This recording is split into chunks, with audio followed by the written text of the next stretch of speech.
souhait de mettre en place un projet culturel et touristique sur le site de Villers-la-Ville ne date pas d'hier.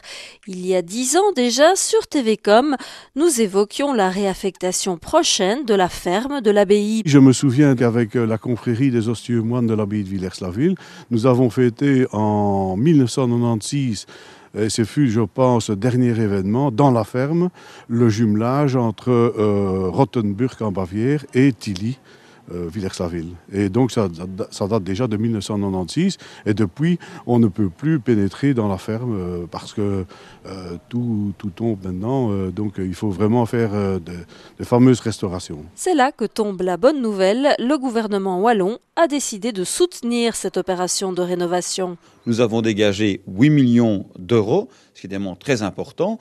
Et cette somme provient d'une part de l'Union européenne, c'est une très grande première. C'est la première fois que nous avons pu convaincre les autorités européennes d'inscrire l'abbaye dans cette perspective. Et puis bien sûr, le solde qui repose sur différents départements, à la fois le tourisme, le patrimoine, les implantations. Donc nous sommes tous présents pour favoriser la restauration, l'attractivité de cette zone. Ça fait près de 40 ans que j'habite à Villers-la-Ville et on attend ce budget depuis très longtemps.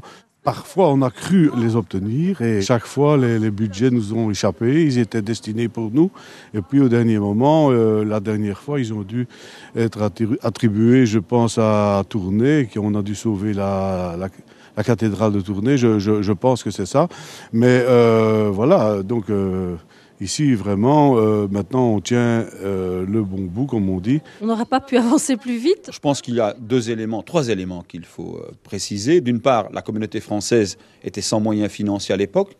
Il a fallu donc transférer les bâtiments à la région, premier élément.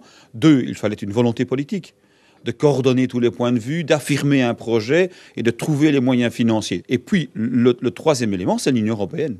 Parce que ça a évidemment soulagé les deniers wallons, puisque nous avons eu un complément de financement précieux de l'ordre de 40% en provenance de l'Union européenne. Dans la mise en œuvre du projet de cette ferme, il est prévu d'installer divers services de la région wallonne, ainsi que le crier du Brabant wallon, qui est l'un des 11 centres d'initiation à l'environnement répartis en région wallonne. Et donc nous organisons des activités pour tout public ici à Villers-la-Ville, scolaires, extrascolaires, petits, grands, très grands. Vous m'avez dit les demandes sont nombreuses, donc ce serait une bonne chose effectivement de déménager ici?